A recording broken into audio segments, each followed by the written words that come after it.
Everyone, कैसे हो आप सभी। आई होप सभी बढ़िया बेहतर डेफिनेटली अच्छे हो गए। इंडियन एयरफोर्स इनटेक 02/2025 का न्यू रिक्रूटमेंट का नोटिफिकेशन आउट हो चुका है under Agnipath scheme non combatant sorry भाई। तो नॉन कॉम्बेटेंट पोस्ट के लिए कंप्लीट इन्फॉर्मेशन वीडियो पे शेयर करने वाले हैं। आपका कोई भी डाउट आ रहा है डेफिनेटली यहाँ पे कमेंट सेक्शन पे आप आस्क कर सकते हैं। ठीक है, इंटेक की अगर बात कर लेते हैं तो 02/2025 का इंटेक रहने वाला है। पोस्ट यहाँ पे देख सकते हो अग्निवीर वायु ग्रुप पे होने वाला है, अग्निवीर वायु सॉरी। उसके साथ अगर लास्ट डेट की बात कर लेते हैं तो आपको 24 फरवरी 2025 आपको लास्ट डेट देखने को मिल जाएगी और ये ऑफिशियल एयरफोर्स की वेबसाइट है, यहाँ पे आप अपने को फॉर्म को फिल कर सकते हैं। इंपॉर्टेंट चीज़ें जो होंगी इस वीडियो पे डिस्कस करने को मिल जाएंगे। आपका कोई डाउट या क्वेरी है तो कमेंट सेक्शन पे आस्क करिएगा, एक वीडियो और बना देंगे और सारे डाउट आपके क्लियर हो जाएंगे। डेट ऑफ बर्थ की बात कर लेते हैं तो आपका जो डेट ऑफ बर्थ होना चाहिए वो 3 जुलाई 2004 से लेके 3 जनवरी 2008 के बीच का डेट ऑफ बर्थ होना चाहिए। देन आप इस फॉर्म को फिलअप कर सकते हैं। ठीक है, अगर इनरोलमेंट आने तक आपका एज 21 साल से ज़्यादा नहीं होना चाहिए, आप अनमेरिड होने चाहिए, ये चीज़ यहाँ पे मेंशन कर रखा है पॉइंट 3 पे। एजुकेशन क्वालिफिकेशन पे बात कर लेते हैं तो 10th पास आपका होना चाहिए। उसके साथ ही साथ से स्टेट एंड यूटी आप कहीं से भी हो, ये चीज़ हो सकती है। अगर मैंडेटरी मेडिकल स्टैंडर्ड की बात कर लेते हैं तो फिर आपका 152 सेंटीमीटर हाइट होना चाहिए, चेस्ट 5 सेंटीमीटर होना चाहिए और वेट आपका हाइट के अकॉर्डिंग मेजर किया जाता है। Vision, hearing, dental, general health, ये सब बात की बातें, अभी इसका कुछ लेना देना नहीं है। नार्कोटिक्स, बॉडी टैटू अलाउ होता है, बस ज़्यादा बड़ा नहीं होना चाहिए। वनली सिक कैंडिडेट अभी उतना इंपॉर्टेंट नहीं है। अगर बात कर लेते हैं यहाँ पे कि इनमें क्या कि किस पोस्ट के लिए सारी सारी चीज़ें हैं तो उसके बारे में भी मैं आपको बता देता हूँ। हॉस्पिटैलिटी स्ट्रीम, हॉस्पिटल पे आपको काम करना पड़ सकता है। हाउसकीपिंग स्ट्रीम में आपको काम करना पड़ सकता है। ये दोनों यहाँ पे हमें मेंशन कर रखे हैं ए और बी पॉइंट पे। अगर बात कर लेते हैं फॉर्म को कैसे अप्लाई करना है तो रिक्वायर्ड टू, ठीक है, candidate are required to download blank application form and other certificate house in sub tab application form under अग्नि, ठीक है ठीक है, tab hosted, okay. Others must be submitted by normal post Dropbox to any one of the location indicated below। तो पहले मैं बता देता हूँ, आपका जो ये फॉर्म है ऑफलाइन फिलअप होगा। ठीक है, आप ऑनलाइन नहीं फिल कर सकते, ऑफलाइन फॉर्म फिलअप होगा। और इनमें से नीचे कुछ address, application not as per format hosted on website web portal will be rejected. ठीक है, जैसे एप्लीकेशन बताया गया वैसे ही आपका एप्लीकेशन होना चाहिए। यहाँ से एप्लीकेशन आपको डाउनलोड करने को मिल जाएगा। मैं आपका एप्लीकेशन डाउनलोड करके अपने टेलीग्राम चैनल पर ये नोटिफिकेशन, ऑनलाइन एजुकेशन आप टेलीग्राम पे सर्च करेंगे, वहाँ पे 29 के लोग हैं अपन, तो वहाँ पे आपको ये नोटिफिकेशन देखने को मिल जाएगा ऑनलाइन एजुकेशन पे। सिंपल सा है, कुछ भी आपको नहीं करना है। आप वहाँ पे ये जो फॉर्म का मतलब एक तो नोटिफिकेशन हो जाता है, दूसरा ये फॉर्म जो होगा वो मैं दोनों शेयर कर दूंगा और फॉर्म फिलअप करने का प्रोसेस भी आपको बताने वाला हूँ। ठीक है, सही से फिल करना है, नहीं तो फिर फॉर्म अपना रिजेक्ट हो जाएगा। ये चीज़ आपको समझ में आ गई। उसके बाद आप कहाँ पे किस पोस्ट के लिए फॉर्म को फिल कर सकते हैं, ये चीज़ हमें यहाँ पे मेंशन कर रखा है। ठीक है, candidate submitting multiple application will be rejected in total. Simple सी बात है, आप केवल एक ही फॉर्म को फिल कर सकते हैं, ज़्यादा फॉर्म को फिल नहीं कर सकते हो, केवल एक ही फॉर्म को फिल कर सकते हो। इसमें पोस्टें काफ़ी अच्छी खासी रहने वाली है, ये बात तो है। सेंटर पे बात कर लेते हैं, जैसे कि कोई कैंडिडेट कर्नाटक से बिलोंग करता है, साउथ से बिलोंग करता है, तो डेफिनेटली हाउसकीपिंग पोस्ट के लिए यहाँ पे इस लोकेशन पे आपको भेजना है। ठीक है, पोस्टल एड्रेस आपका ये रहने वाला है। ये दोनों की दोनों चीज़ें, अगर आपको ये समझ में नहीं आएगा तो बता देना, मैं आपको फॉर्म फिलअप करके बता दूंगा। न्यू दिल्ली पे यहाँ पे देख सकते हो, ये यहाँ पे हॉस्पिटैलिटी एंड हाउसकीपिंग दोनों के लिए पोस्टें रहने वाली हैं। तो सिंपल सी बात है।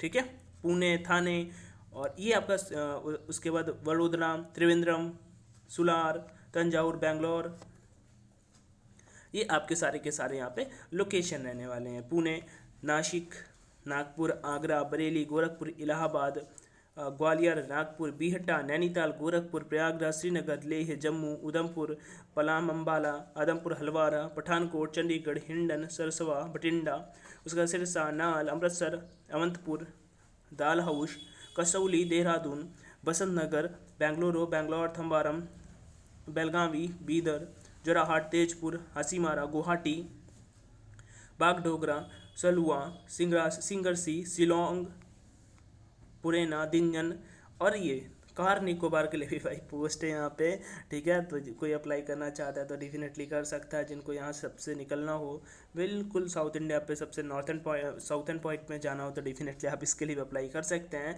अगर बात कर लेते हैं क्या क्या आपको डॉक्यूमेंट्स इसके साथ में भेजने होंगे, तो वो फिर आपका 10th का मार्कशीट एंड पासिंग सर्टिफिकेट, वो तो डेफिनेटली उसी में अटैच होता है, तो मार्कशीट ही आपको भेजना है। उसके साथ में साथ पासपोर्ट साइज आपको रिसेंट कलर फोटोग्राफ भी भेजनी है यहाँ पे, और फोटो नॉट, ठीक है, not to is to be taken, ठीक है। वो सिंपल सी बात है यार, आप जब फोटो क्लिक करवाएंगे ना, तो आपका यहाँ पे जो फोटो आप भेजने वाले हैं, तो उस फोटो को आपको नॉर्मल उसमें आपका वो स्लेट पकड़ के आपका डीओपी और डीओबी वो मेंशन होना चाहिए, नाम भी मेंशन कर सकते हो, वो चीज़ हमें यहाँ पे मेंशन कर रखा है। Consent certificate bye parents, consent certificate आपको फिलअप करके भेजना, ये भी एयरफोर्स ने हमें प्रोवाइड करा दिया है, मैं आपको ये चीज़ भी शेयर कर दूंगा, डोंट वरी। कंसेंट सर्टिफिकेट ये होता है कि आपको फिजिकल के दौरान या कोई ऐसी एक्टिविटी होती है, तो उसमें आपको अगर कोई दिक्कत होती है, तो वो एयरफोर्स उसके लिए रिस्पॉन्सिबल नहीं होगा, आप अपने पेरेंट्स के कहने पे भी वहाँ पे गए हैं, ठीक है। तो ये वाला पॉइंट इंपॉर्टेंट नहीं है 11 नंबर पे। 12 नंबर पे अगर बात कर लेते हैं अग्निवीर, ठीक है। जरूरी नहीं है कि फाइनल सिलेक्शन हो जब तक सारी सारी चीज़ें अच्छे से नहीं हो जाती हैं। आगे बात करते हैं यहाँ पे ट्रेनिंग वगैरह की। On being enrol Agniveer Vayu non combatant will be imparted specific job training as per allotted, ठीक है। जैसे आपका जो हॉस्पिटलिटी मिलती है तो उस बेसिस पे आपको ट्रेन किया जाएगा, और उसके साथ ही साथ अगर आपको हाउस कीपिंग मिलती है तो उस बेसिस पे आपको ट्रेन किया जाएगा। लीव की सिंपल सी बात है, जो अग्निवीर की लीव होती है उसके बारे में 30 डे पर ईयर का लीव मिलता है। उसके साथ ही साथ आपको मेडिकल एडवाइस पे भी लीव मिल जाती है। सैलरी वगैरह की अगर बात कर लेते हैं तो वो चीज़ भी हमें यहाँ पे मेंशन कर रखा है। फर्स्ट ईयर पे कितना मिलने वाला है, सेकंड ईयर पे कितना मिलने वाला है, थर्ड ईयर पे कितना मिलने वाला है, ये स्टार्टिंग सैलरी आपको यहाँ पे मेंशन कर रखा है। 21,000, 23,000, 25,000, 28,000 ऐसे करके आपको सैलरी मिलेगी। और जब 4 साल बाद आप आएंगे वहाँ से, तो आपको 10.5 या 11 लाख के आसपास एक अलग से अमाउंट मिलने वाला है। मेडिकल एंड सीएसटी फैकल्टी भी आपको मिल जाती हैं, insurance death and okay. Agniveer का स्किल सर्टिफिकेट भी मिलता है। अगर बात कर लेते हैं candidate whose application have been accepted will be issued with admit card, जिन रिटन टेस्ट के लिए जिनका जिनका डॉक्यूमेंट चेक होगा, उसके बाद ये जब डॉक्यूमेंट चेक हो जाएंगे तो आपके एडमिट कार्ड आते हैं, ठीक है। और उसके साथ ही साथ आपको उसमें लोकेशन एंड रिटन टेस्ट का टाइमिंग वगैरह सब कुछ मेंशन कर रखा होगा, बता रखा होगा, उस पर आपको वहाँ पे रिपोर्ट करना होगा। आधार कार्ड वगैरह आपको लेके वहाँ पे जाना होगा पेपर देते समय। Character certificate sign by gazetted officer, character certificate भी चाहिए होगा आपको। ये सब चीज़ें तब चाहिए जब आप पेपर देने जाओगे, अभी नहीं, ठीक है। करेक्टर सर्टिफिकेट आपको ले जाना होगा। उसके साथ ही साथ क्लास 10th का मार्कशीट और पासिंग सर्टिफिकेट, उसके साथ ही ओरिजिनल 10th का मार्कशीट मैंने आपको बता दिया। एक्सपीरियंस अगर किसी चीज़ का है तो ठीक है, नहीं तो कोई बात नहीं। इंटरनेट कॉपी आपकी नहीं मानी जाएगी। आपकी जो मार्कशीट होगी वो वहाँ पे चेक करने के बाद आपको वापस कर दी जाएगी। फेज फर्स्ट पे रिटर्न टेस्ट होगा। The written test will be conducted at station location, ठीक है। जिस स्टेशन के लिए आपने फॉर्म फिल किया, अभी जैसे मैंने बताया सुब्रतो पार्क न्यू दिल्ली के लिए अगर आप फॉर्म फिल करते हैं तो वहाँ पे आपका पेपर कंडक्ट कराया जाएगा। और उसके साथ ही साथ पेपर का पैटर्न क्या है, काफ़ी इजी पेपर लग रहा है मुझे यहाँ पे। अगर बात करते हैं, score of 10 is required for a candidate to pass written examination subject wise breakdown of written test as follows. 10 number आपको चाहिए ही, ओके, पेपर पास करने के लिए। काफ़ी मतलब लो लेवल का पेपर आएगा, बस इतना समझ जाओ। 10 नंबर का केवल इंग्लिश आएगा और 10 नंबर का जीके आएगा। वैसे इसके लिए मैंने नेवी का एक बैच कराया है, जो भी इसकी प्रिपरेशन करना चाहता है वो मुझे टेलीग्राम पे कांटेक्ट कर सकता है। नेवी वाला बैच कर लोगे तो ये आराम से हो जाएगा। केवल मैंने वहाँ पे इंग्लिश और जीके की क्लास कराई है, तो इसके लिए बिल्कुल परफेक्ट रहने वाला है। @अंशु सिंह 2 टेलीग्राम पे सर्च करोगे तो वहाँ पे मैं आपको मिल जाऊँगा। ये यूजर आईडी है @अंशु सिंह 2, ठीक है। मेरा पिक भी लगा होगा। 20 मार्क्स का पेपर होगा, 10 नंबर उसमें लाने मैंडेटरी होंगे, ओके। डिबार मतलब किया जाएगा कुछ वही सब है, गड़बड़ कोई कर देता है तो यूजिंग अनफेयर, वही सिंपल सी बात, अनफेयर मतलब सही तरीके से कोई देता नहीं है। और उसके बाद यहाँ पे कैरिंग, और ठीक है, जो चीज़ें मना है उनको नहीं लेके जाना है। स्लिप वगैरह कोई लेके नहीं जा सकता है। स्नैपशॉट, ठीक है, ये सब चीज़ें कोई नहीं करता है। फेज़ 2 जो होगा वो फिजिकल फिटनेस टेस्ट भी होगा आपका। रिटन टेस्ट जो पास करेंगे उनको फिजिकल फिटनेस टेस्ट भी कंडक्ट कराया जाएगा। वो चीज़ PFT will be common and qualifying, जो आपका पीएफटी होगा वो केवल क्वालिफाइंग होगा। क्या होगा पीएफटी वो अभी मेंशन नहीं किया है, लेकिन देखो यहाँ पे कंसेंट सर्टिफिकेट मेंशन कर रखा है ना, ये मैं आपको बताऊँगा, ठीक है। उसके साथ ही साथ अगर मैं बात कर लेता हूँ यहाँ पे हाइट चेक की, तो हाइट आपका 152 सेंटीमीटर होना चाहिए। पीएफटी टेस्ट में भी हमें यहाँ पे काफ़ी चीज़ें मेंशन कर रखी हैं, वो क्या क्या है वो देख लेते हैं। 1.6 किलोमीटर का रन करना होगा 6.5 मिनट में, ठीक है। उसके साथ ही साथ हाई एल्टीट्यूड एरिया पे भी ये चीज़ कम मतलब कंडक्ट कराई जा सकती है। ओके, वो चीज़ यहाँ पे मैं मेंशन कर रखा है।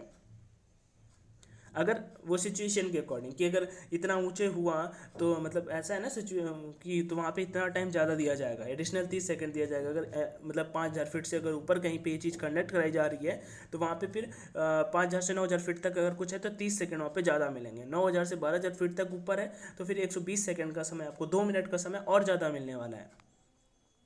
फिर उसके बाद PFT2 होगा। ठीक है, PFT2 होगा, उसमें वो हमें डेमो वीडियो मेंशन कर रखे हैं। क्या क्या करना होगा वो बताता हूँ। 10 पुशअप्स करने होंगे, 10 सिटअप्स करने होंगे, 20 स्क्वाट्स करने होंगे। ठीक, 1-1 मिनट के टाइम के अंदर ये चीज़ कंडक्ट कराई जाएगी। फेज थर्ड होगा स्टीम सुटेबिलिटी टेस्ट। ठीक है, जिस